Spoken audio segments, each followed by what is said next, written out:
مامان میخوام شما رو هم با خودم ببرم اسلام آباد. بی ادب، مامان تو برای کار میخوای ببری؟ کی گفتم کار مامان؟ پس چی؟ به خاطر نوهاتون گفتم.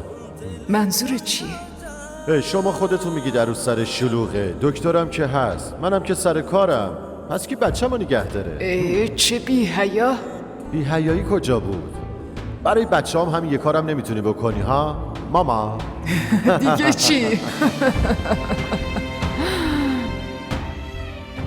زنم و نغمه، شما که حرفمو باور میکنی، شما که میدونین من نمیتونم دروغ بگم.